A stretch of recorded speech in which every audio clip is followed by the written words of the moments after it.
Hey, real quick, somebody say, hey, Paramount, are you doing con? Paramount, are you doing con? No, and that's how Star Trek Into Darkness was made.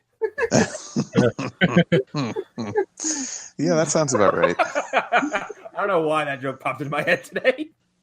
That sounds about right. Well, I mean, the better question would be, hey, JJ, are you doing con? Who? No. That's John Harrison. It's fucking con, JJ. Stop doing this shit with us. No. No, I would never tell anyway. We're not doing con. And he just like runs off stage. Hey, what's that over there? Lens flare that blinds you. He just every time JJ disappears, he just waves his hands like he's fucking Obi-Wan, and like two big lens flares obscure everyone's vision. That just reminds me, that's the only like directing thing that my wife knows is specifically connected to a director for anything. That's because here's the thing. That's because like I think like lens flares are not something you're supposed to be able to like. It's you don't see it with the naked eye, so like I'm like you're adding shit that's only visible on a camera. What are you doing? Well, and it has its place and can look cool, but when it's overused, then it can work in Star Wars. Like anything where I think you could have like where you're looking through glass, I can see it play well. Mm-hmm. But otherwise, it makes no sense whatsoever. Yeah, like when you're in the void of space and there's lens flare. That's my biggest problem with it, honestly. Yeah. But like it's something you're not supposed to notice. Like you're not supposed to notice that there's no sound in space. You just go with it because, like, honestly, like how boring would it be to watch all that and go, yeah, all right, this is cool, but boy, I wish there was some explosions. Like, well, if you want to get really technical, most space battles would be horribly boring because there would be no sound. And right now, you guys are sounding like Neil deGrasse Tyson complaining about the you see, BB-8 can't actually roll, so it's not that fun. He can roll. He just can't roll on the sand because he wouldn't. Lightsabers aren't real, everybody. I'm the killer of fun. It's really important to me that you're bored. Yeah, my favorite thing. For some reason, it's really important to me that I tell everyone that all the shit they like is fake. I get it when it's movies like Gravity, but like my favorite one is that he commented on the stars in Titanic, and then Cameron got so upset that they were not correct that he actually went back and edited them. So that they okay, that speaks a lot about those two people. Okay, yeah. The fact that Neil deGrasse Tyson is watching movies and he's not focusing on the shit in the middle of the screen. He's looking at the stars, going, "Well, those aren't right." And then James Cameron is such a fucking asshole. He's like, "Ah!" How did James Cameron receive this information? He tweeted it. James, there's a scientist who said the stars weren't right. Can you hear me in the bathysphere? I think that it was at some sort of panel or something, and someone asked him about it, and he was like, "Wait, what?" And he was like, "God damn it!" And so, so there's three people in the world who need to fix their priorities when watching movies. Then someone heard this and was like, "I gotta tell Jim." I'm just imagining James Cameron like angrily on the phone with his editor. This is a panel. Like I said, like his face turns red from like the neck all the way up to his head, and he's just like has steam coming out of his ears. He's like, he said what? It's so dumb. I'm probably the only person I've actually been in the room since my wife is a scientist where I can't remember what show we were watching, and they were doing science, and she's like, "This is the dumbest shit I've ever seen. This makes no sense." And this is probably a CW show. I like going back and watching CSI and just being like having a modicum of medical experience, and they go like, "I'm going to run some blood and scan an entire DNA database. I'm done. Here it is, the results right now in 15 seconds." I'm like, that's some sci-fi poppycock. That doesn't happen. Well, it's like when we were watching the last season of The Flash, and there's the episode where they were doing surgery on that one guy and pulling the thing out of his head in the middle of a dilapidated warehouse. They're trying to do brain surgery, essentially. I don't even remember this happening. It was the pretty meta that the Thinker the crying one? What's that? The crier? No, the dude who the Thinker jumped into first. Oh, the Abercrombie? Yes. Yeah, Gap guy. Yeah, and I remember, like, Connor, you brought up, you're like, yeah, Eric, did you notice that? I was like, yes. Like, how could they turn on the anesthesia and not knock everyone in the room out? That's So- right, they just fucking hit a switch. Yeah. Speed Force. The Flash wasn't even in the scene. Time Remnants. It's like, of all the science they perpetrate like on these shows, like it's the really simple shit that they should like. Because I'm not going to question time remnants. I'm like, okay, Yeah, whatever. what the fuck ever. Your explanation still doesn't make any sense, but I'll buy it. Or the Speed Mirage from season 1. That's still like the biggest plot hole this show has created, but it's attached to their best character. So, but like simple shit, like if you just why are you filling the room with gas? I feel like Speed Mirage came from somebody in the writer's room having watched Dragon Ball Z. Since that's like a move that they do all the time in that show. Well, like, and then it kind of explains it. What? By the way, everybody, this is a Phantom Zone review of Supergirl episodes 2 through 5. We're just getting some pre-show banter out of the way. Hi, I'm Connor McGraw. I guess I'm hunting down for it. What day is it? I don't fucking know. I'm Erik Fedorchak, and the big plot twist is I only watched one episode of Supergirl. Oh fuck! Oh my god, I thought I was the only one. Oh god! So Okay, so I'm Luke Gonzalez, and I sat down and watched every episode, but I did it at time and a half. I watched episode 1 and then tried to get through 2 through 5, and because I'm so fucking cooked, I just kept going in and out like someone just kept dosing me with propofol or something. And then I just kind of would come out of it and go like, oh shit, I don't remember where I am. I did not listen to I don't remember the last time when you guys talked about Supergirl 1. Did you mention that the episode is named after a Superman comic? No, what? The first episode of the season is American Alien. Oh, no, because we did talk about. I did see that, and I forgot to bring it up. We did talk about all the first episodes, like. But I don't think you mentioned that one thing, which was written by Max Landis. Yeah, fuckhead himself. Oh man, here's the problem. Max Landis actually has some cool stuff attached to his name. It just so happened that years later he was like, "Hey everyone, I'm a douchebag." That's putting it lightly. That's what. Surprise! Well, I'm glad we all held these cards against close to our chest until like we recorded. I mean, I was open about it. I was like, I tried. Oh, I wanted it to be a surprise. I actually had planned on originally acting like I'd seen them, but nah. So let's talk about what we can talk about.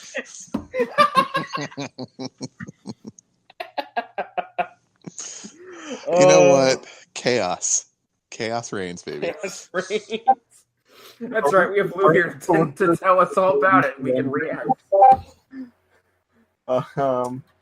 Yeah, Supergirl. What is? Yeah. Sorry. Okay. Go ahead, Lou. I was gonna say, so the second episode is Fallout, which is I'm trying to remember because I watched them all kind of close together. That is when we first see the masked dude, which I don't know if they've given us his name yet. I see the name on IMDb. We saw him at the end of the first episode. Okay. He's Agent Liberty, is he not? Agent Liberty, yes, and he's a comic character. Oh, he is? Okay. Yes. Yeah, well, I mean, I read a little bit about this episode and some of the other ones, but yeah, this is the one where they're really building up his xenophobia and whatnot, if I remember correctly. They show him in the mask. I don't think we see him out of the mask maybe till the end. Mm-hmm. This one is where they have. So in the first one, they capture Mercy's brother. Yep. And it's revealed at the end that Wonder Woman, not in the show, but the actress was alien Durlin. So we get the new president. We get Supergirl's speech, and then she captures Mercy when she goes to Lena, and we see like the big the suit at the end. Like that was it. That was the end of the third episode where we see the. Or are you talking about the suit that? No, the suit that Lena has. I guess her mother wore last season. Oh, okay. And they so Lena and her have like a battle with each having an arm of the suit. Sure. Fucking what? Yeah, so they take Okay. This is what I fucking get for just like pretending the end of last season just never happened. Are you telling me that like Lena and fucking her mom like? No, it's not her mom. It's Lena and Mercy have a fight each wearing a kind of Iron Man glove of the suit I guess her mom wore last year. Okay, the way you phrased that sounded like they were a Zord. No. Yeah. Would make me have to go back and watch that. Yeah. I guess Lena's mom, I didn't finish last season either, but I guess she wore like a kind of Lex style suit. Kind of like the Atom, his suit. Man, Like I really have to give it to CW for just like how far they will go towards a concept that they don't want to fucking use at first, only to just they'll cheekily reference Batman 11 times a week, and then have someone else whose last name is Luthor use Lex's fucking suit. Hey, well, that goes to one piece of news that came out this week that John Cryer's Lex Luthor. I don't hate it. I feel like it could work well. I'm completely neutral on it because I'd never watched 2.5 Men, and I don't remember like the last thing I saw him in. So I don't. He has already been bald, like shaved head, for a while now, and he can pull off the look. And for Supergirl, I think he's fine. Also, like, can you be worse than Jesse Eisenberg was? Don't think so. He's still the worst version of Lex that we've ever seen. Well, yeah, it's not Lex. It's like the fucking Riddler or something. No, like I even put like Super Friends version of Lex over him. Oh yeah, well again, he's at least kind of like he has his fucking mental faculties all there. Like Jesse Eisenberg in Batman vs Superman, when he does that speech at the party, someone should have been like, "Call the police, Please make it stop." Yeah, please, someone call someone. Why did the outside of that? Why were the police not called on him when he was talking to what was she, a senator? Yes. Yeah, about you wouldn't know the difference between grandma's iced tea and a jar of piss. Something I don't remember the exact lines, but because then there's the jar of piss before he blows everybody up. Well, yeah, I get that, but why would she have not been like, we need to keep an eye on this guy, please, like forever? This guy's a fucking psychopath. Yeah. I don't know. He sat there and drooled over a painting for 5 minutes, and then basically said he's going to make me drink piss. I don't know what's going on. That would have been a better movie than Batman vs Superman. I heard he shoved a Dolly Rancher to a man's mouth yesterday. Why aren't we keeping tabs on this guy? It was really erotic, though. Oh, just because you could doesn't mean you should. Yes, I should always have some measure. Like, just know when you can take a step back. What is that? I was trying to figure that out. I don't know either. Is someone hunting Pokemon? I was going to ask. Okay, no, it's not me. I thought maybe it was because my phone was on the charger, but no. I thought it was my Discord, but it's not. Yeah, no, I just turned my mic off and it wasn't me. Let me see. We're being hailed. This is actually the first episode of Subspace. Oh no! That's a project that no one's going to understand for a long time. Okay, whoa. What was that? I don't know. What the fuck is that? Who else is in the call with us? Hunter, it's coming from you. Is it coming from me? Yeah. You mean as Discord? What the fuck? Hold on.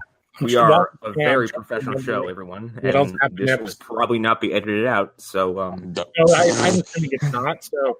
The only other things I remember in episode 2 are, the face stuff to hide that you're an alien gets brought up in, like, John's AA meeting for aliens. And they get hacked, and Brainiac is buying pizza and meets the new Kara, and it gets hacked while he's there, and his pizza guy gets pissed, and they actually try to beat him with a baseball bat. Oh my God. Jesus. Which she gets in the way, and basically they get friendly, and then he's like, I feel like I recognize you, and she says no, and gives him her name. But this is also where, towards the end of this episode, she reveals that she's actually a transgender character. To Brainiac? To Jimmy. Because she is imploring him to write an editorial as the CEO of Catco. Interesting. Okay, yeah.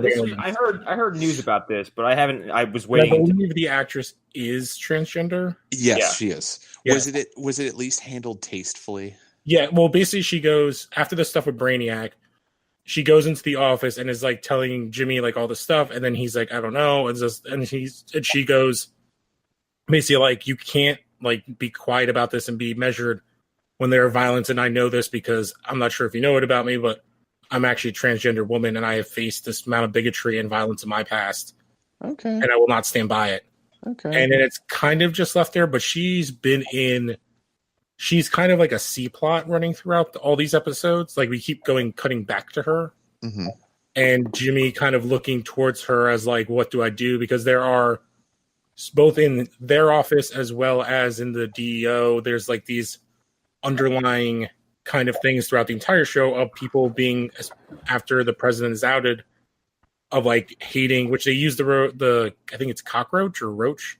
Yeah, roach. As like a derogatory word towards all aliens. Yeah. Yeah, well, they bring that up in episode 3 because that was the one I wanted to watch because that's where you get the background of what's his face. Yes, episode 3 is a complete flashback. What, like 2 years? Something like that. Yeah.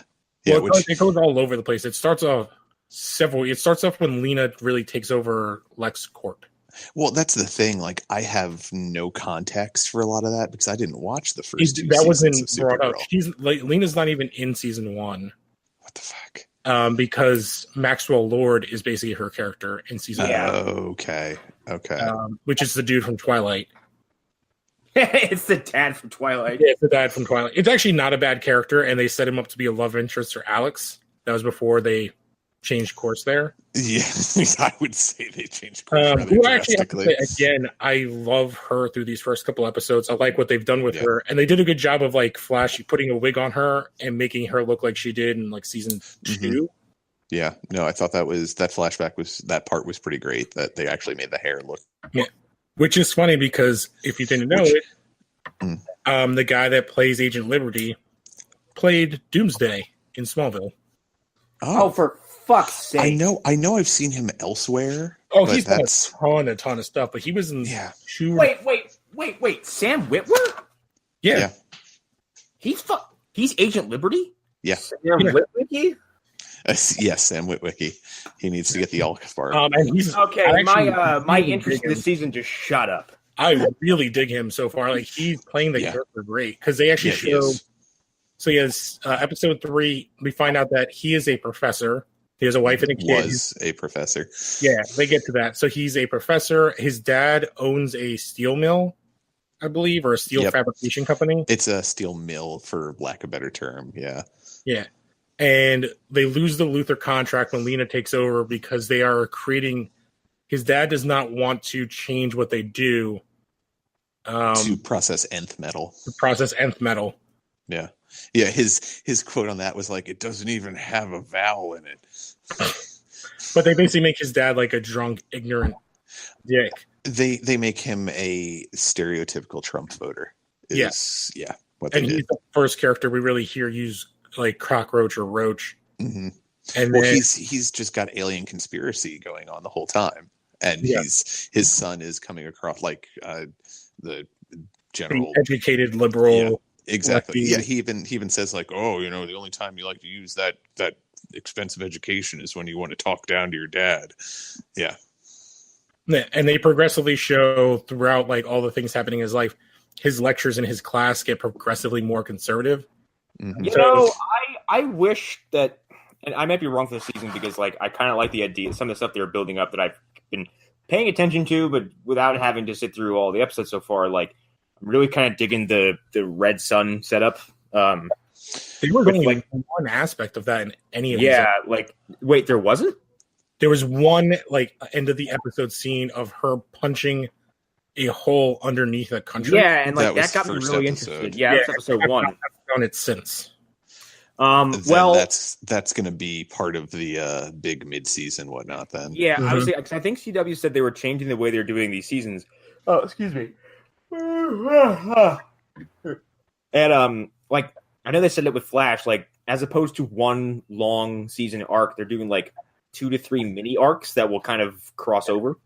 Yeah, I think that works best for the 23 episode seasons. Yeah, and like Jesus Christ. maybe we're doing that with all these shows where we're gonna have kind of an ebb and a peak and valley kind of thing where you have like a rising action, and a little bit of a dip, and then it rises again. That's fine, as opposed to like, oh, the fucking Savitar, it's been, who cares? I don't care. I'm fine with like every so many episodes. It's like, oh, here's a little hint at the thing that's coming. So if it's this something, it's like, oh, episode 6 again. At the end, we get like a little teaser, and it kind of is a slow burn to this big story. Yeah, a slow burn, not a long burn. There's a difference. Oh yeah, there's a difference, and it's like a C story that slowly creeps its way into being the main A story. Yeah, because if this is like a bombshell and like they hold it off long enough, like who's to say like this Russian clone flies in off frame and sucker punches car through a fucking building and no one's ready for it? Yeah. Mm-hmm. Yeah, kind of awesome to think about. Looking at the way they're dealing with it, it's like accidentally touching a hot pan instead of just grabbing it with both hands and holding on for 23 episodes. Yeah, that is a hell of a way to put that. Like, just ow, that hurt. All right, need to leave it alone. Nope. We're doing the thinker. Ow. Oh God. We're committed to this. No, but this third episode was. It was interesting to watch because they handled it really well, seeing like in a very Erik, you dropped out. Right. In a very and he fell into the void. All right, until he gets back, I was like, yeah, this third episode. Oh god damn, he disappeared from the call. Oh wow. The loud dimension reclaimed him. Yeah. I can't. I want to talk about this so bad, but I can't yet. It's still a seed of an idea. Yeah. So this third episode is amazing. I would definitely recommend seeing it because it jumps around from like the time periods, but basically every season finale it shows how they're affected, like how he's affected and his family. So that's actually really, really cool. Yeah. So like it starts with the Kryptonian thing from season 1. And then it's the second season finale was, I don't even remember. I'm back. Oh yeah. Well, the second season finale was Mon-El fucking off into space, wasn't it? Yeah, but what caused them to? I'm trying to remember because there's a fight where John Jones and someone crashes through their house and it lights it on fire. It was some dude in silver armor of some sort. So yeah, maybe. Wasn't that Guardian? No, it was a different character. Oh, I'm sorry. Yeah. You know why I confused it with Guardian? Because for some reason the Daxamite I guess it was the Daxamite. The Daxamite Imperial Guard looked just like Guardian. Yeah, and then that entire scene when they had that fight and then John is off, you see the house is on fire, then you see the kid's bike on fire. That was just the big fuck you kid, your stuff's on fire. Well, I feel like that ties into what happens in the next couple episodes. But it does a good job where he goes and I was the first person he talks to is Lena about rehiring his dad's plant, and she's basically like, well, he needs to kind of compete or he's gonna get left in the dust. Mm-hmm. And then he goes and talks with, after the Daxamite thing, he goes and talks with Jimmy, who basically is like, oh yeah, we covered this stuff. He's like, yeah, in your business section on page 8. This all sounds like a really interesting way to structure the plot for a CW show. Because I don't think they've ever really done this outside of Arrow with flashbacks and stuff, now flash forwards. But I don't know if they've ever committed an entire episode just going back and giving you some corrective info. An entire episode of character development for the villain. Yeah, and that's it. Just why isn't there in the third episode too of the season? Why isn't there a show spanning effort to make an improvement across every show? And why does there always feel like there's one or two that just fucking everyone goes oh well, what about Flash? Fuck it. What about Legends? I think having an episode like this where you get the entire backstory of this character feeds into that rumor that they're going to do mini arcs. It makes sense that the big bad for these let's say 4 or 5 episodes, well probably 6 actually, you get to see his entire backstory. It's having to be slowly time. Like they just want to lore dump it now, so you can just get on with it. Yeah, It no. also What I'm doesn't saying break is like what I'm saying is that it seems like and now every round of seasons that come out, like there's always like when Legends had a jump in quality, and now it seems like Supergirl's actually having a jump in quality, but just how it's being done. Arrow has had a consistent jump in quality. Well, I would say there's like a big reason. 2.5. I would say there's a change in Flash and Supergirl this season. Mm-hmm. Yeah, and Flash feels okay. Like Flash doesn't feel like nightmarishly bad yet. But like Legends of all these shows felt so fucking rudimentary. It's like they're not doing anything special. I think they're in love with having John Constantine on the show, and I think they've backed themselves into a corner with the magic thing. I don't know but without getting too much into it, I really like this last week's episode. But I do agree, like it's all that show went from being an ensemble to being like mostly on one character for them in this season so far. And I'm hoping at the end of this past episode, with the tease, we'll see a little bit of a change. Yeah, especially with how they we talked about it in the Legends review we did. Like they essentially benched a few people at a time, and I'm like, this suddenly got really, really dull. Yeah, well, they also made something that didn't. I guess it's like a thing for each season, but there's always been like a romance in it, and this one seems like, although it's two characters I really like, it just seems like they're concentrating on it way more. We talked about this during the Legends review. Is that it's like at this point, like Nate needs to move the fuck on because this has been going on for like basically 2 straight seasons, more or less. Yeah. Well, I was talking about Ava and Sarah. Like it's a lot of the two of them, and like them trying to work on their long distance relationship. They're fine because Ava's been promoted to a series regular, and like Amaya's gone. So like that shit's lingering. It's like you need to move on with this. I'll see where the Sarah Ava thing goes. I like those two, so I don't really mind. The last I'm almost bummed it wasn't Alex in that position, but oh well. Again, getting back to the show, I actually really dig Alex in this season so far. And I liked her from this moment I saw her in episode 1, where I'm like, look at fucking boss lady Alex over here telling when I first laid eyes on Brainiac last season, I was like, fuck this and everything about it, and I want to launch it into the sun. In episode 1 this season, I was like, he's very funny. I like him a lot. If you like her, this is a good segue to episode 4. Is she's very much a huge part of it. So episode 4, the what do you call it? Mercy and her brother, I think at the end of episode 3, start to turn one of the agents, so they escape, and then they use the device from the end of the Mon-El thing with the lead to launch kryptonite into the atmosphere. Shit! While Supergirl is flying, so she's crashing in. John flies to save her. He gets her, but she's so irradiated, yellow sun, and using the tech from, I think the first season that protects against kryptonite is still not saving her, and that's where they get the suit that you see if you watch the old Superman cartoon. And Lena actually brings it. And it does like a liquid metal over her, but it's like a containment suit. Yep. And then there's a very Iron Man display when they see Kara's head inside. It is straight Iron Man, like Robert Downey Jr. effect. Does he have the suitcase? No, it shows up in like something that's the size of like an external hard drive. Yeah, and Brainiac like nerds out on it. Yeah. I think that happens. Go ahead. I was gonna say, I think it kind of starts at the end of 3, and then 4, when she's in that suit, if she does exert herself too much, the life support system will fail and she'll die. Of course. Though they got to have some way to nerf her.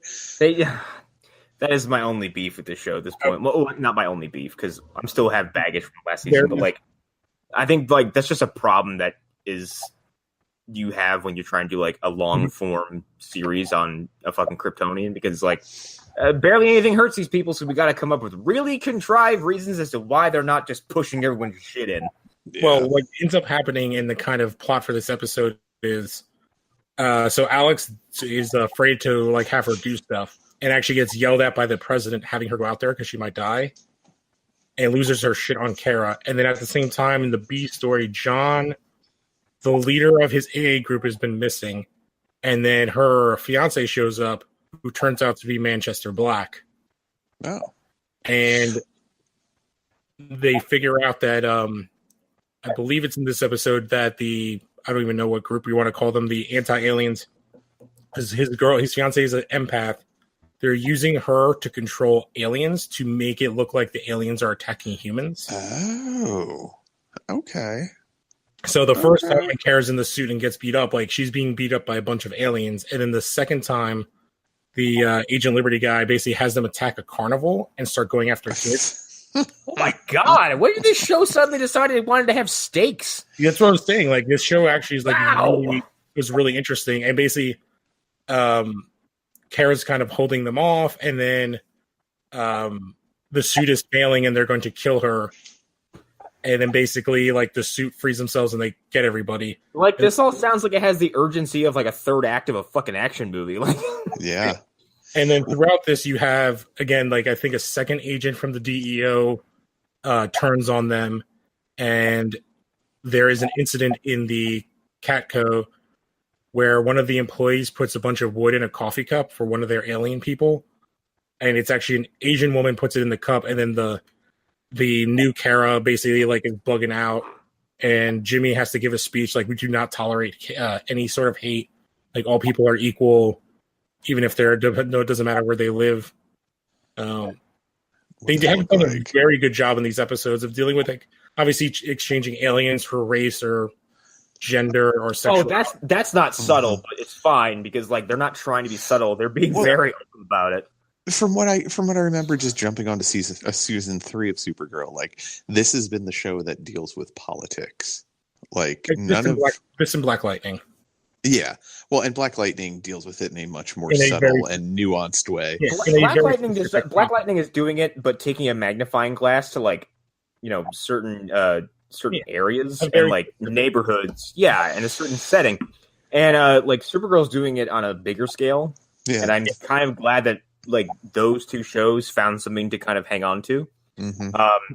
And like Arrow at this point is like, I mean, we're kind of like a Batman ripoff, but it's also they did their one political episode, which I thought was really good. Was that last year or 2 years ago? The gun episode. I don't remember seeing that episode. I think it was last season, where it's the gun control episode. It might have been 2 seasons ago, because like Oliver was the mayor. I remember because it centered around Mad Dog. Yeah, basically he was Wild Dog, Wild Dog, because Mad Dog. The Latino character is the pro gun, and then like the old white guy is the anti gun guy. Yeah. Mad Dog. That's a fucking Batman character, isn't it? It's also it's a type of fortified wine too. I'm aware of that, but I'm also sure I think he's tied to Amadeus Arkham in the Arkham game. I'm not sure if he's a comic book origin. I know that he's closely tied to the Asylum in the Arkham games. Did you all hear that Arkham Knight is be making his comic book debut? What? As not Jason Todd. Sure. Well, that's fine. Well, actually, I would rather Jason Todd be it because I hate how he is right now in the comics. But I don't even know what Jason Todd's like at this point.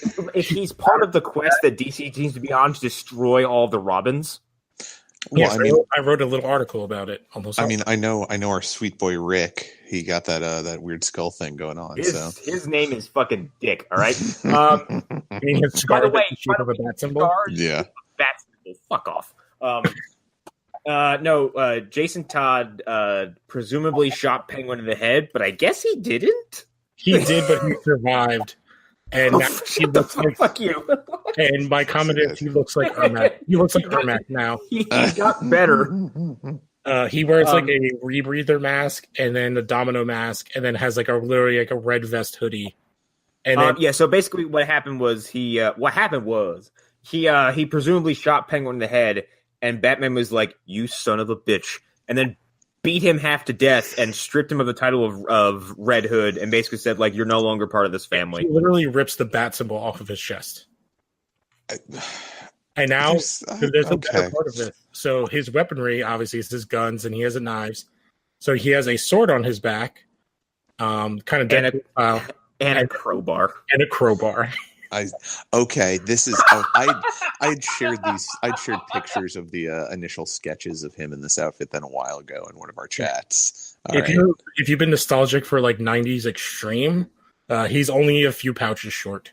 Oh, The fact that they gave him a crowbar is like really the part. It's like, you hate these people, don't you? And they're not even real. well, my biggest problem here is like when Jason Todd came back into the comic fold as an anti-hero, he wasn't really working with Batman. He was doing his own thing, and he was came in as a villain. Yeah, but when he was being an anti-hero, like he was using the Bat logo on his chest, I thought more as a kind of fuck you to Batman. He was DC's anti-Winter Soldier. Like he was. Yeah, that's exactly what thing. It's not like Bucky came back and like there's room for Bucky to be redeemed because what happened to Bucky was against his will. And like his whole life is stolen from him. Like Jason being brought back from the dead was against his will. But he didn't have to be an asshole. But no one made him go out and start killing people for fun and making fun of the guy who took him into his home. One aspect of it I like, but they always get away from it. It's the fact that in the animated movie does a good job. It's like he killed me, and you still could not end the joke. Oh yeah. That's Jason's high ground. Is that like he Jason and Damian? We'll get back to Supergirl in a moment. Jason and Damian have the most room to call Bruce in his shit. Damian because he's just like Bruce and he can look at him and go, yeah, no, I know this, like, because I'm your son and I can see right through you. Well, Damian is literally a mini Bruce. That was how he was. And Jason has the rare privilege of being killed and brought back and being like, what the fuck, dude? Like, you didn't even kill him. You told me I was your son, and even though like I could understand you sticking to your code for everyone else, but me, I thought you cared. Yeah. And like that works in Arkham Knight to a degree, but then like the problem is they were like, it's a brand new character. He's brand new. We've never seen him before. He's totally not somebody we've seen before ever in the comics. And everyone's like, it's fucking Khan, isn't it? Yeah. If you didn't know the comics, they can't reveal except of how terrible of a job they do at being subtle in that game. Yeah. And it's a game I kind of like. Hey, Bruce, I know everything about you, Bruce. Why do I know everything about you, Bruce? Where you live, where your weak points are. I wouldn't know any of these things unless I was close to you, Bruce. Those two flashbacks of him like getting killed. It's like, well, why did you kill this? Flashbacks of Jason Todd. Dude, did I ever tell you the story of me picking up my Arkham Knight copy? No. Wow. Okay, they were selling Red Hood merchandise in the game. Oh God! GameStop, and I own one of those Red Hood T-shirts because he's actually one of my favorite characters. I actually have one too. But like it was really funny because like I walk in and there's just Red Hood everywhere. I'm like, huh. What's funny is that like it took me like I liked Red Hood, but then Injustice 2 did a lot for me as a DC fan because I was like, holy shit! A lot of these people that I've like light interest in are suddenly way cooler to me, and Red Hood was one of them. Oh, he's again. Like I think Winter Soldier is a great like connection to what he can be. Yeah, just under bad writing, he's not that. No, yeah, and he gets lots of bad writers because he's the third best Robin at this point, maybe second, depending. And the first Robin is getting shit treatment right now, so. It's only a matter of time before, like, Dan Didio? Dio? What the fuck? It was me, Dio. Dan Didio. His last name is Dio? It's Dan Didio. Oh, I thought it was Dio, and I was like, man, he's fucking right for some JoJo memes. That was JoJo, right? I don't remember what fucking anime that's from. I don't know. I don't watch that one. Me, Dio. Because everyone brings that up when I bring up it was me, Barry. Did everyone else fall into a void? What's happening? No, I'm here. I'm letting you go. Yeah. And Hunter's still here. I'm here. I'm trying to fucking keep this in check. Sorry. Okay. I'll quickly go through the last episode, which is Parasite Lost. So we see the return of the parasite. So they take the actual alien and they put it into the DEO agent that turned, which they actually do a cool job of showing if he drains aliens, he gets their powers for a limited time. So they do this by showing like a Human Torch character, like a fire guy, and then they also deal with. I think Was it's Sum actually 41 playing when he sucked his powers out? Oh hell yeah! I saw them this past summer. Yeah. It was like a festival that they headlined, and the one right below them was Shaggy. I remember you said something. It was pretty great. You're like, you weren't too old to be there, but you were older than anybody else there. Something along those lines. Yeah, it was the weirdest crowd ever. I was like, yeah, these are all the things that like I knew when I was there, but everybody there was either 15 years older than me or 20 years younger than me. And It's weird. It's like that doesn't make sense, but yes. Yeah. Sum 41 is like one of the only bands from that time period where I'm like, I don't think I've ever truly disliked them because they're so fun. Oh no, they just disappeared is what happened. Yeah, The singer the singer had some serious alcohol problems. And, that, and he got swallowed up by the hole that is Avril Lavigne's career. Yeah. And then along came Chad Kroeger. Yes. Yes. And Remember he was like, do a racist song about being a cat in Japan. Well, that's actually Avril Lavigne, because I have a lot of photos to support the Get out of idea. here, Alex Jones. Get back to the fucking loud dimension. What? Would be the fucking grand supreme leader of the loud dimension. Nah, that would be I Jesse. finally found my people. No, Jesse Ventura would be the charge of that dimension, just through sheer force of will. he's the anti-monitor. Exactly. Exactly. I keep you loud motherfuckers in check. Oh man! Every now and then, Anti-monitor or he's dark side. I like the idea of him being the anti-monitor, just gigantic with these blue things. Wait, so who's gonna run until they die to stop him? God, I don't even know. Fucking Hulk Hogan? No, it would have to be somebody who's like completely reasonable about conspiracies. Hulk would get like 4 steps in and then immediately collapse. I like how like Flash like takes forever to like wither and die, and like Hulk like takes like 1 step and like both of his hips like burst out like old steam valves. And he would drop the N-word before he died. Oh man. Yeah. So the parasite's back. And so he's attacking everything, and then there's the B story is that Kara is writing articles on aliens that are doing like good things in the city and in the country. So they have like a Deepak Chopra alien who has he goes into, like, I don't know why that was so funny.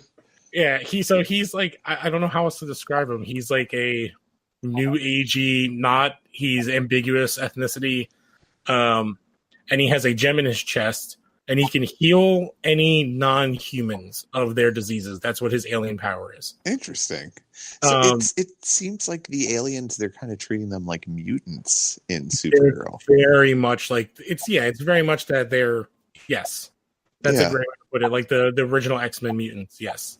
Okay. But his side story is actually the most interesting part, is because John is investigating with Kara. He psychically taps in and has an image of a woman and has Brainiac do facial recognition.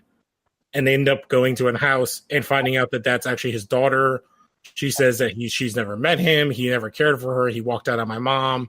And they kicked him out. And then the next day, somebody attacked him and took out the jewel. Oh, that's why they go visit her. Someone attacked him and took out the jewel, so he's dying. Okay. When you say jewel, do you mean like an e-cigarette or no? The singer. The singer lived in his chest. Oh man, Hunter, I was really afraid you were gonna go down a really scary road there for a second and be racist. No. I know better. I say jewel because it literally looks like a bedazzler bead. It's like the size of a quarter. He got bejazzled. It looks like they were trying to do like this is from a Light Bright kit. Yeah, it's a CW version of the Vision, except that it's in his chest. Well, no, there was in the Grant Morrison run of JLA, there was another Martian who was similar to Martian Manhunter, but he had some sort of weird Saturn jewel. Guy? Yeah, he had some jewel in his chest. Oh my god, he's from Saturn. Okay. Because they were a like slave colony that the Martians created. Oh, good. Because they are descendants from the Red Martians. God, Because the Martians did a lot of race stuff with white. Martian politics are fucked. Yes. But basically, we see more. John sneaks into a meeting with the Agents of Liberty, and basically they figure out that everything was a lie that the mom was saying to the daughter. She took her away when she found out he was an alien, and she's actually been like a member of this like Earth First. Yes, Sons of Liberty or something they're calling them. Mm-hmm. And she handed the jewel over to them, and they gave it to parasites. And now hold on. They're calling themselves what? I don't remember. I think it's like Sons of Liberty. They're gonna crash Arsenal gear into DC. Yeah, Yes. I don't know. Yes. Something like that. They're definitely like the They Sons. discover mimetic culture. All right, I don't remember what their name is, but something like that. Sons of Liberty. I fucking hope it's the Sons of Liberty. But they did introduce a new character in this episode who's going to be sticking around, which is Colonel Lauren Haley. So she's basically their Amanda Waller substitute. So she is the older black woman that's there, that's in charge of the DEO politically. Or I guess like not politically, like militarily. So she's Alex's boss. And so she first is like praising her, but then Alex defies an order and talks the agent down, and he removes the jewel and dies. And basically like tells her that she hates John Jones because he lied to the DEO and she wanted to get rid of him before, and she's glad somebody else is there, and there's like a new era of transparency because they shouldn't be being led by an alien, they should be locking them up. Well, that's the right way to live life. Yeah. And then obviously they get the jewel back in the person, and then it ends with kind of John goes back to the bar, and basically the bartender's like, yeah, some woman came by looking for you. Because the aliens are saying that you're the guy to go to when they can't go to the cops. Now, And then John puts on his like pimp hat, and that's how the episode. That's the thing I noticed with the actor who plays John when he's in his human form. He doesn't look very healthy right now. I don't know what it is. Like maybe it's just the haircut. Well, he has longer hair than he's had in any of the seasons. Oh, okay. That might. It just his face. There's something that looks off about it. I don't know what it is. Well, at least he's not weirdly confined to a chair for 5 episodes before CW's finally like, yeah, he fucking hurt his back. Yeah. I didn't realize they actually said that about him. No, but it's because people like were actually everyone was like the internet itself was like, why is Joe West always fucking sitting now? And CW was like, no, he really hurt himself. So at some point, like, well, he's a big fucking dude. daddy. He's like, yeah, and like at some point, Daddy Joe is gonna fucking leave the series for a little bit and come back later. And I'm like, this show has not been without him since it started. I don't know what the fuck they're gonna do.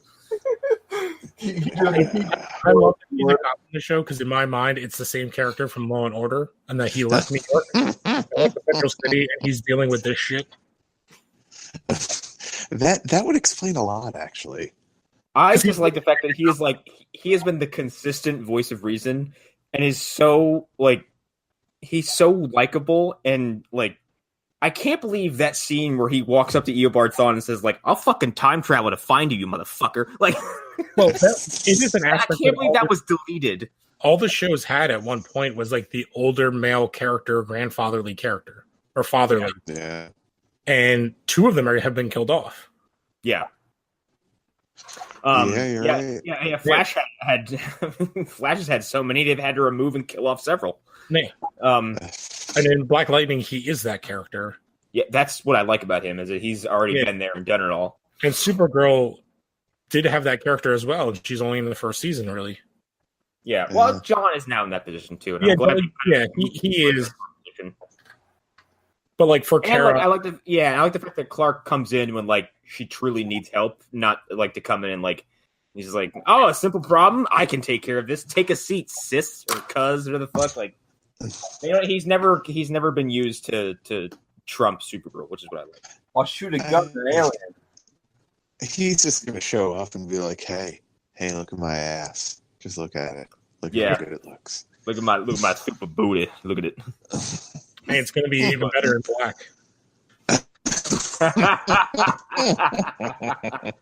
Just how slimming it's gonna make it the rest of his body look, and then like that fucking super booty's gonna be like, oh my god.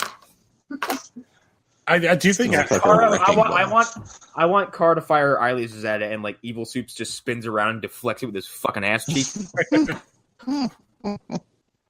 And it ricochets and destroys a building a la Man of Steel. Just rips a hole through it. Well, then it'll crush a child like it did. And then it cuts to Ruby Rose, and she's saving children from a collapsing building. And that's how the Elseworld story is going to go this year. That's how it starts. It's just going to be Batman versus Superman, but they're going to swap out Batman for Batwoman. So I don't know anything else we need to say about Supergirl. I mean, I would just say I have really dug this season. I really like what they are doing with the aliens. It is very. I didn't think about that before. It is very mutant sex. I like what they're doing with John. The only thing I missed was like at that last scene when he puts on his hat. I really wish he would have like picked up an Oreo and ate it. That would have. It is something that Martian Manhunter has done, like being this guy. I was like, "Ooh, I can really dig that this is where they're taking this character." And, where they're bringing back to his detective roots. Mm-hmm. Yeah, and I love all what they're doing with all the characters. Oh, the one subplot I did not talk about in this last episode. So the agents of whatever the pro-human people, they've been posting a lot about how they like. What the hell was his name? Jimmy's name when he was a hero? Guardian. Oh, yeah. Guardian, because he was a human hero. Yeah, they talked about that a little bit at the end of the third episode. And something happens with the city, and to beat the guy, they have to use a nuclear device. And Agent Liberty, basically in his non-costume form, is like, "Oh, why don't you go out there and help since you're like our human hero?" And he does. And then he basically tells Lena that he's going to use the fact that they like him to kind of figure out what their network is and see if he can pass the info along. So he's going to kind of go undercover without a mask, obviously, to get to infiltrate this like pro-human. So it's going to be like that Tim McGraw and LL Cool J song. Accidental. Oh, no.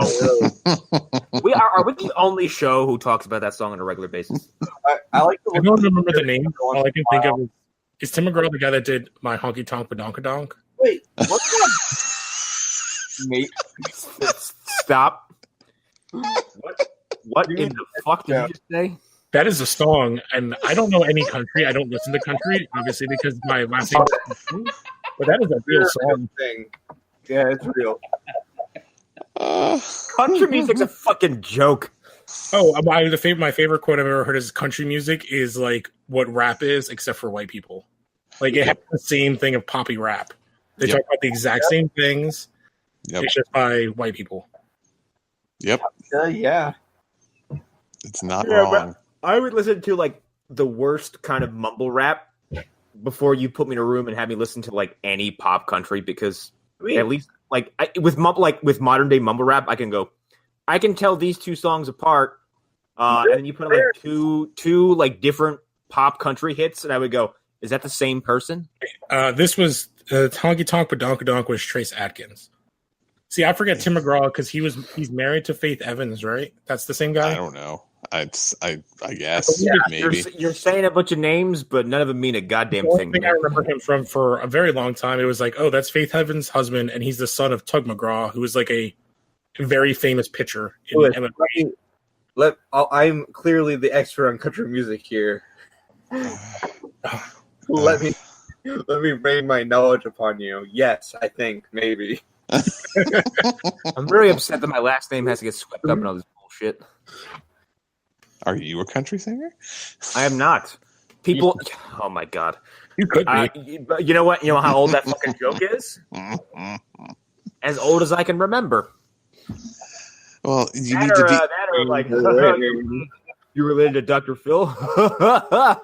you need to be more eloquent. You need to talk about how it's as old as your daddy's old John Deere tractor. Talk about like a girl that broke your heart and your dad drinking beers. It's as old as my dad is old as pair of jeans that he hangs out with a clothesline backed by his pickup truck where the dog died. There you go. It's every country song ever made.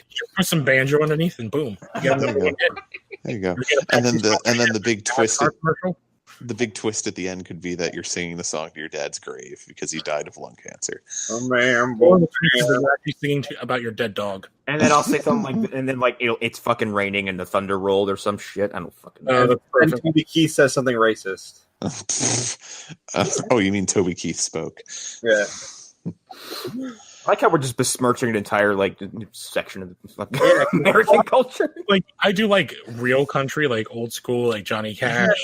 Waylon Jennings and all that. It's fine. Dude, here's the thing: it's impossible not to like Johnny Cash because he wrote a song about a chicken robbing a bank or some shit like that. All right. It's I don't remember that song. I can't remember if that's the actual plot, but he wrote a song that's like complete nonsense. You mean a boy named Sue? No, No. not that one. No. And then you could argue that Ring of Fire is about getting like what is it, like gonorrhea? Like, Yeah. kinda, maybe. Yeah. It totally could be. And then he wrote an album right before he died that is like One of the greatest albums of all time. Yes. piercing. Like, Yes. I would say but like the only other album I've heard that's like as much of a this guy knows he's dying is the Bowie album. Yep. here's the thing, and before we get back to Supergirl, if you listen to "Hurt" by Johnny Cash, "Lazarus" by David Bowie, and then "Kings and Queens of the Underground" by Billy Idol, you start to really get fearful for Billy Idol's health, despite the fact that he's not going anywhere, because all three of those songs are about the same shit. Yeah, the only Wow. guy that I would have thought that could have done something similar, though he died kind of out of nowhere, was like Petty. I feel like Petty Yeah. could have done one of those, but he kind of died out of nowhere. Yeah. No, Billy Idol has a song like he had an album out in 2014, and it fucking rocks. By the way, that guy hasn't lost a step, and it's a really slow rock ballad about like his entire career. I'm like, oh my god, are you going anywhere? Like, And the name of the song is Kidney Failure Blues. I'm like, He please had don't go some interesting stories. I've heard him on podcasts because I think he was at the hotel either the day before or the day after John Belushi OD'd. Oh, The shit. hotel. That wouldn't surprise me. Yeah. Dude, fucking Billy Idol is, I feel like, someone who's been around and seen some shit that no one talks about enough. Well, one of the things, like a lot of the stuff that he should have been in, like movie wise and all that, that would have made him bigger. He didn't because he was in an accident and he wrecked his back Like, Oh. Oh, that's right, yeah. because he toured with a cane for a long time. the wrestler? No, like an actual walking cane, Oh, not the guy who won a government seat. not the No, not, yeah, not if Dr. Isaac Yankem. I forgot all about the accident because, like, you see him now on stage and in his music videos, you're like, that guy is like reinvigorated. He's like Yeah. born again. I think he got like into a motorcycle accident like during like a tour.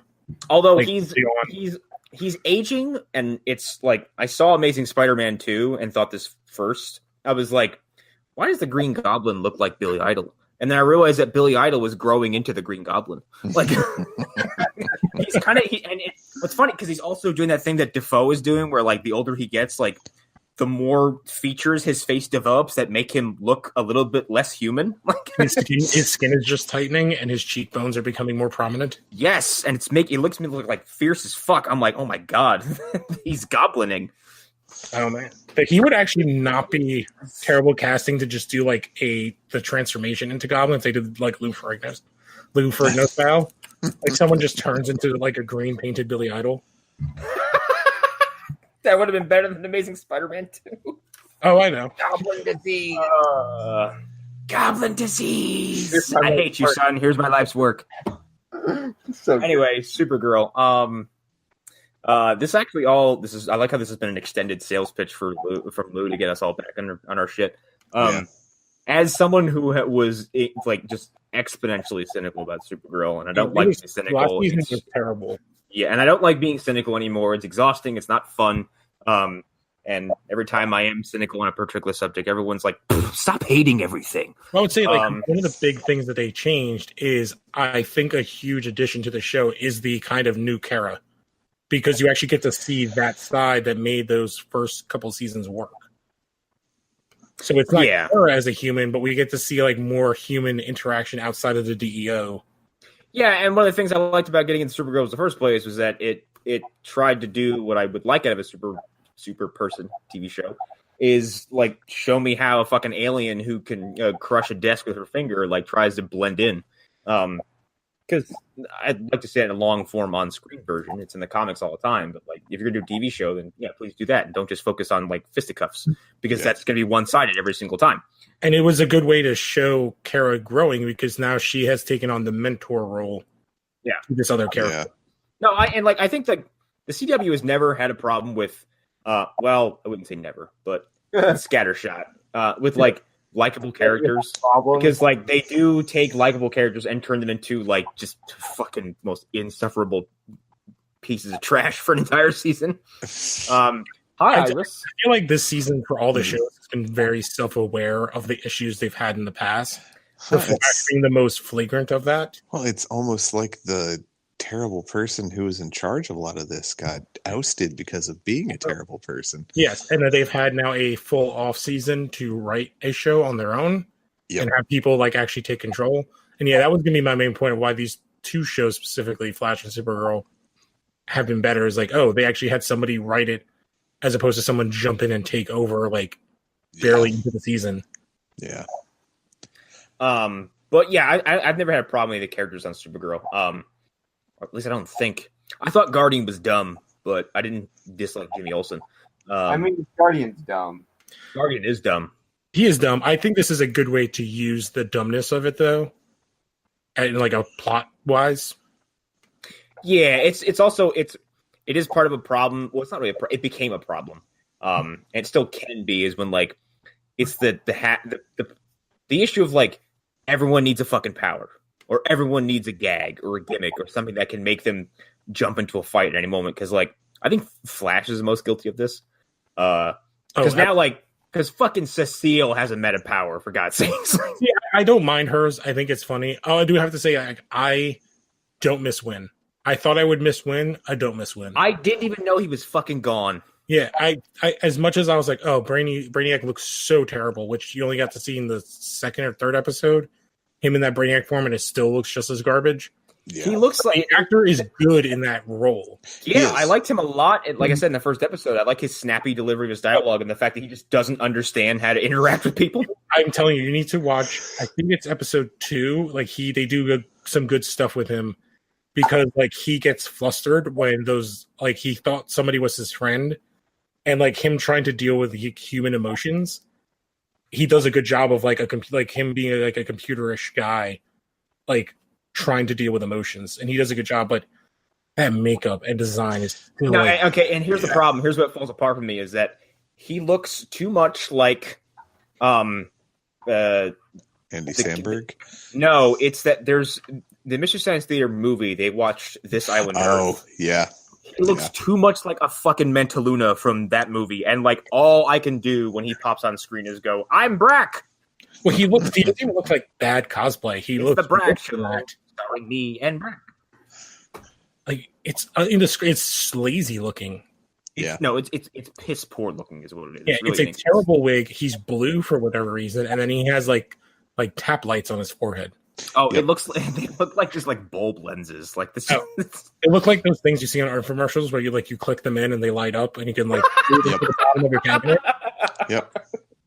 They bought those. He's got reflectors. Yeah.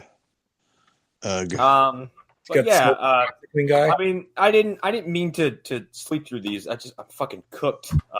I could totally get. This is definitely my least.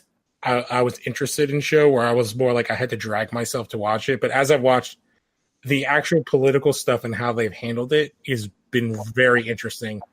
And that was my thing when I watched episode 3 today. I was like, oh, I should have been watching this. Oh well. I do think they've done an interesting thing, which is if you watch the episodes, you guys go back. Most of the characters that are saying the worst things are not white.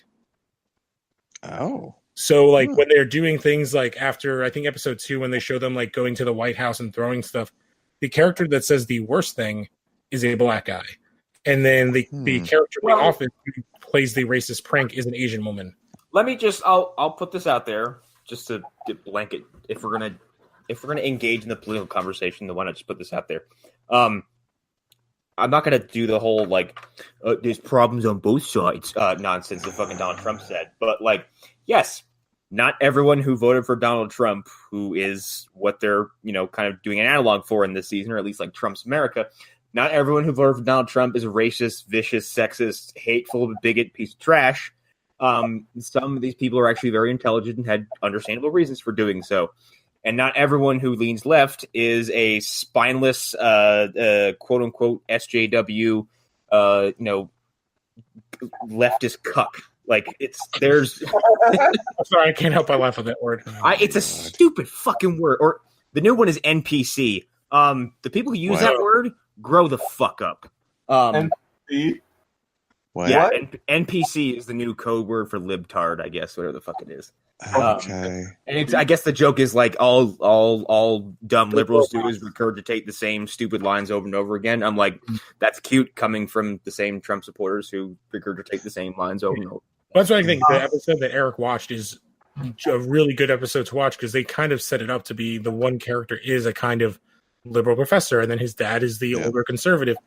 And to see the spiral that his character goes down, you kind of get where he's coming from. Like, it's a horrible place. That's what I was trying to say before I got my internet decided to take a dump. But yeah, they did a good job of like showing why he went the way he did. I'm not saying he did the right thing, but the way they handled it, they didn't make it like, well, all aliens are the N-word and blah blah. It's like, he had by 1,000 cuts. Exactly. Exactly. It was. It's a much more nuanced. Yeah. And like, I think what people are failing to either understand or not wanting to, at least acknowledge it is like the current political climate is much more nuanced than everyone on the right is a racist and everyone on the left is a weakling, or whatever, or, everyone on the left wants a fucking participation medal. It's much more complicated than that, but I hate to go down this fucking rabbit hole, but it is the way it's being sold to us from everyone who's being paid to. And I would say show characterizes Supergirl as kind of a moderate in many ways. Yeah, because she's just trying to keep the peace.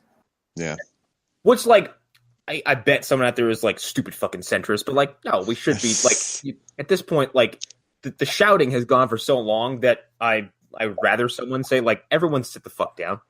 Like, she literally does a speech. I can't remember which episode where they film her doing a speech, being like, "This isn't a time to be divided. We should come together. We should talk to each other. This is a time for discussion." That was either the second or the fourth one where she breaks up a fight between protesters on both sides with an American flag. That's the second one. But I do think they film her with a speech later on, and maybe the like a staff. Is that what you're like? They're attacking the front. It's actually where I was talking about the way like the black guy throws a bottle, and the protesters start pushing through the White House, and she literally grabbed like somebody breaks the flag, and she literally like grabs it and like slams in the ground and like digs it into the ground. That's fucking awesome.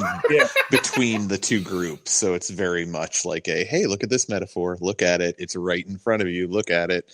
Do you get it? Exactly. That is some Steve Rogers-esque shit, and I'm really into it. There's kind of some hints of like some of the people have been like, yeah, but she's also a tool of the government, and they've been kind of hinting at like the government's using her.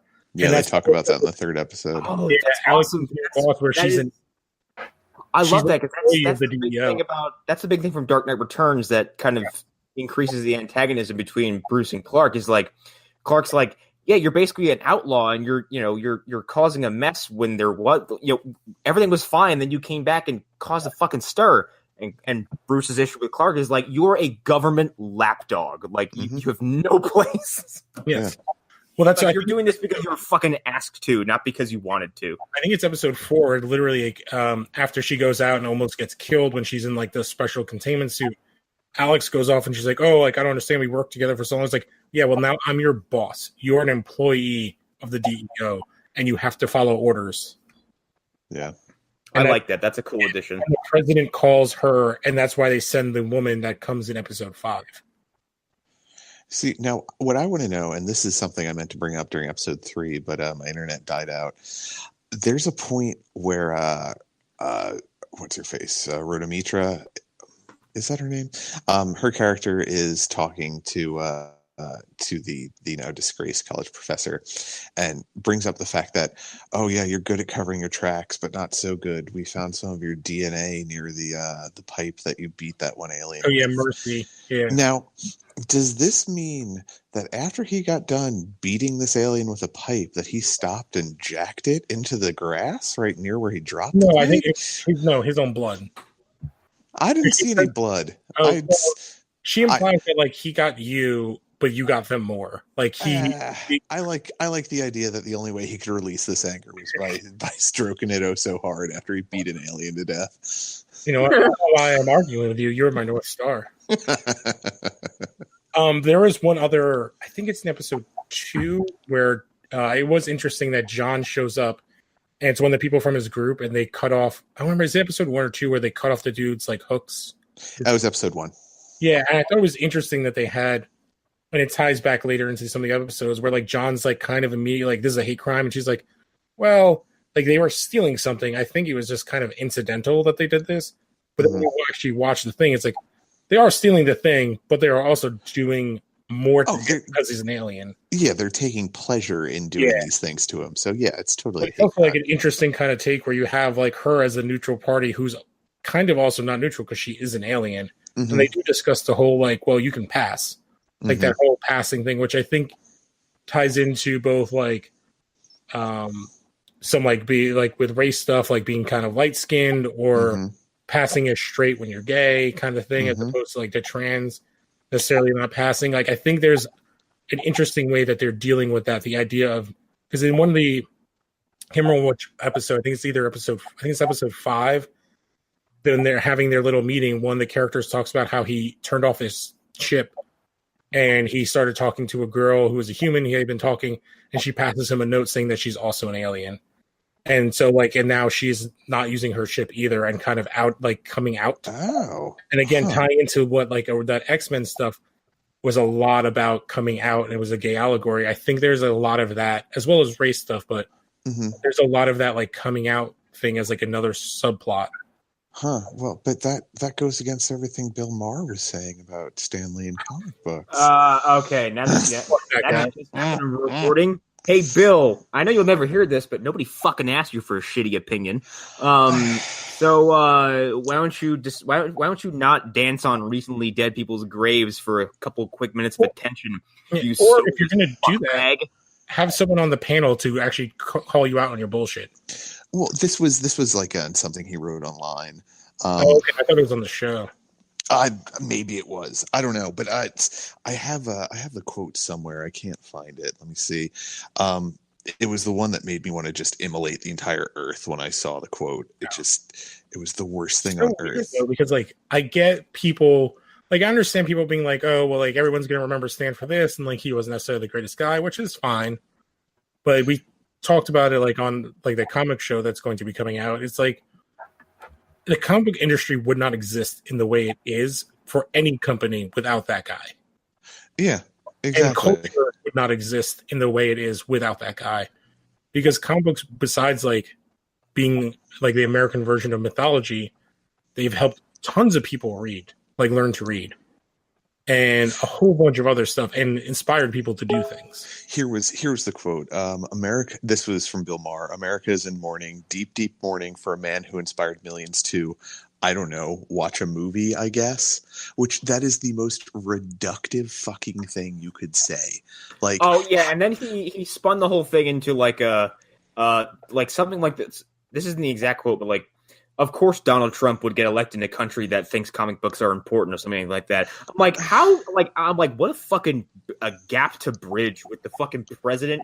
Like, are you saying like, did you just insult like a good majority of the population who like are adults and who aren't a bunch of like, you know, thumb sucking morons who can't read? Comic books aren't necessarily a American only thing. They are a worldwide thing. Well, but beyond that, going to his whole thing where he's like, oh, well, for getting people to go see movies, like how many writers, how many artists, how many fucking scientists were inspired by something they might have seen in a comic book? Like, that's really cool. How many people joined the military because they read Captain America comics?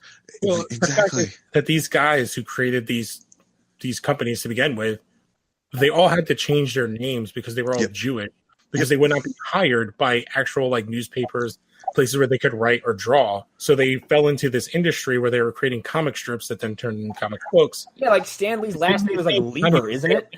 Yes. It's Lieber, yeah. And Jack Kirby changed his name. That's not his real last name. He was Jewish. Joel, the guys that made Superman, it's Joel Siegel and Schuster. And yeah, I don't know if they both are, but I know Schuster was Jewish. Yeah, I think they both were. No, I think they both were. Yeah.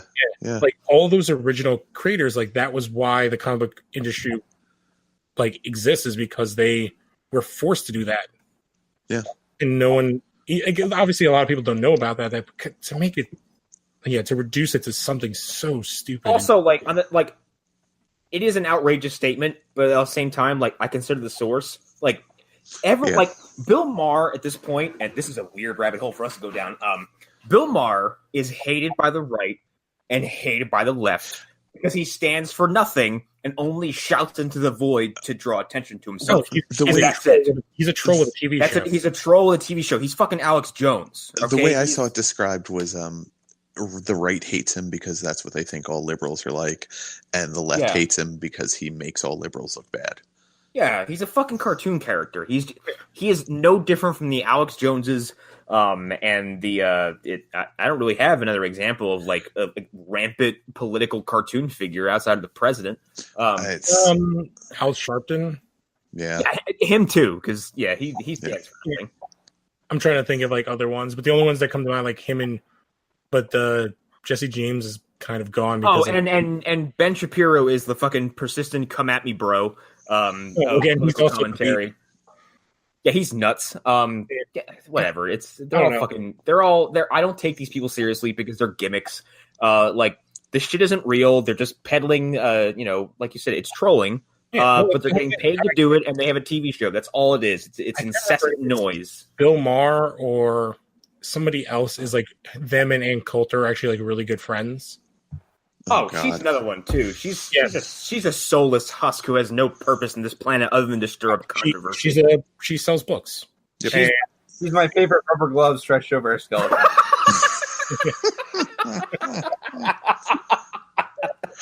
I think on that we can wrap. The only other thing I know about her, she used to date J.J. Walker. Oh my god, Hunter, where did you hear that? I don't remember. I feel like that was part of their like the fucking what roast was she on where like everyone was like, what the fuck is she doing here? And just like spent 2 minutes a piece just cutting her to pieces. I don't know, whenever the last Comedy Central one. Oh god, it was fantastic. Someone was like, what are you doing here, you hatchet faced bitch? I was like, oh my god. Yeah, that was that's the guy who's always been the roast master. I can't remember his name. I think it was Jeffrey Ross. Jeffrey Ross. Yeah, it was Jeffrey Ross. Yeah. All right, but I guess we should wrap, guys, because I don't think there's much else we can really talk about. Yeah. What's that, Hunter? Knifer. All right, ready? I'm surprised I stuck around this whole episode, but then everyone revealed their cards to me. I was like, okay, we're all in the same boat. Anyway, I've been Connor McGraw. Here's some movie dumpster news. We recorded Baby's Day Out. Fucking kill me slowly. You mean Lethal Weapon or whatever the other name it had? Fucking movie was one of the most like painful things we've had to sit through so far. It's literally a movie made for toddlers. Okay, but like Sean picks these things. Like he picked Double Double Toil and Trouble. Does he hate you guys? Okay, that's part of the gimmick. Is like sometimes we pick something deliberately for the torment of the other two. But like Sean twists that knife and he picks he picks kids movies. And as a 32-year-old, I'm like, I don't have the patience for this. Like, Mortal Kombat Annihilation just came out, and we just recorded a Thanksgiving-themed episode. We watched one of the only few Thanksgiving-themed horror films to ever exist. It's called Home Sweet Home. It's a fucking abomination. But it's got a reputation because it was on the United Kingdom's list of banned films that were declared obscene. The Video Nasties. It was like, I know it's like 30 to 50 films that were banned, pulled from stores, and like basically successfully like prosecuted. Wow. A lot of them were forever altered with footage removed and never seen again. Some were fixed. Some disappeared. And a lot of them you might be familiar with. The Evil Dead is on there. Extra's on there. The Beyond is on there. Lots of Lucio Fulci stuff. What's really messed up about Evil Dead? I guess the tree rape. It's the and that in a level of like the movie we watched, Home Sweet Home. It's not even that bad. It's just that like it's a moral panic thing where it's all this stuff gets swept up into it, and then years later you look at it and go, "That's fucking stupid." It was. I think it was Home Sweet Home. Home Sweet Home is like 90 minutes of nothing. It's so badly lit, you can't see anything to begin with. I didn't even know that there was a Thanksgiving horror thing besides the fake trailer in, what's the double feature one? Grindhouse. Yeah, the Grindhouse thing. What was the fake trailer that they made? It's called Thanksgiving. It's called Thanksgiving. I just remember like the killer like fucking the turkey at the end. There's Thanksgiving, which is a 45-minute parody horror movie about like a fucking killer turkey. There's Blood Rage, which I haven't seen, but Joe's seen. And there's this. And this is about a recently escaped mentally ill man who everyone remember Body by Jake, the guy who did those workout VHSs in the 80s or 90s? That's the killer. He is a piece like a Mr. Olympia or something like that. He's like a strong man. He is a PCP addict who decides to arbitrarily drive out to someone's ranch where they're having a Thanksgiving dinner and just kill them all for no fucking reason. PCP is a hell of a drug. Mm-hmm. Yes, it is, apparently. At one point in the movie, someone is working on their car, and they had their waist deep in this car, the hood up, and the killer runs, leaps into the air, and like basically body splashes the hood and crushes this man. It's one of the greatest slasher kills I've ever seen in my entire life. That's pretty amazing. It's awesome. So that we just recorded that, and that'll be out soon. And then our Christmas month is coming up, obviously next month, and we have lots of good stuff for you there. I'll just spoil mine. We're watching Bill Goldberg's Santa's Sleigh. Hell yeah! I'm pretty sure he spears a man to death in that movie. He kills Fran Drescher in the first 4 minutes of that film with, I think, a Christmas star to her eyeball. Oh, hell yeah. This would have been a good segue from when we were talking about like Jewish people because Bill Goldberg Jewish. Yeah, it'd be better if he killed her with a giant star, David. Oh my god! And the thing that I realized with Baby's Day Out, I had to look it up again. Yeah, it went by James Bond in Calcutta. We talked about that. Yeah, good. I'm glad I got reference. Good. Because like that was we couldn't believe it was remade twice. Yep. And I surmise that it takes place in the same universe as Home Alone, where all crime has been eradicated except for bumbling idiots who are so bad at their jobs that, like, why bother arresting them because they're just inept and they get defeated by babies and children. See, that's a movie dumpster movie you should have to watch. It's like Home Alone 3 or 4. We're watching Home Alone 4 next month. Oh, God. No. I'm trying to remember. I've seen most of them. I'm trying to remember if I've seen 4. That's the one where French Stewart replaces Joe Pesci, isn't it? Is that the one? Because that was the one I was thinking of that's like really terrible. And then there's like an old sick lady across the street. Does she kill people with shovels? I saw Home Alone 3 in theaters when I was a kid. I'm sorry. Yeah. Oh, I did. Anyway, that's my very long plug. There you go. Hunter? Don't follow me anywhere on social media. There we go. I'll know. As I always say, I do know. Believe me. It's not like you have any way of knowing or anything. Yeah, I know.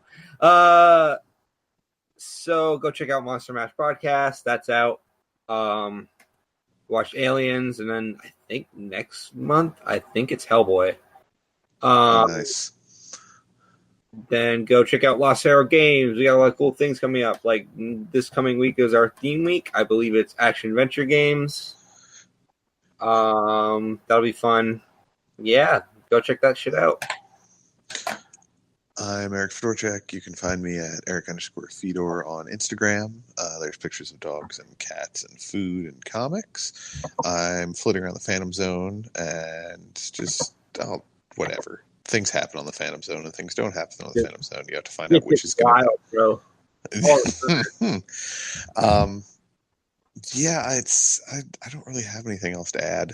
Unfortunately I have nothing horrific to add. Although I was planning to come into these Supergirl episodes and act like I knew what I was talking about, and then talk about how there was that extended scene of Kara fisting Jimmy Olsen, but I didn't get a chance to. Well, that was actually reminds me. That's the quickest relationship. They were like, "Oh, let's go do this," and then they got rid of it in one episode. Season 1. Hey, I respect that kind of like one and done. Yeah, No more. So I'm Luke Gonzalez. You can check me out. I was on this past week's episode of Los Horrors Games. We talked about Assassin's Creed, Red Dead. Alan talked about Cthulhu. Smallville Chronicles should be coming out again, returning next week. We will eventually get to the season where our guy now in Supergirl will appear as Doomsday. And comics and cartoon show should be coming out soon. I know we just recorded the episode where we watched Green Lantern Emerald Knights. Nice.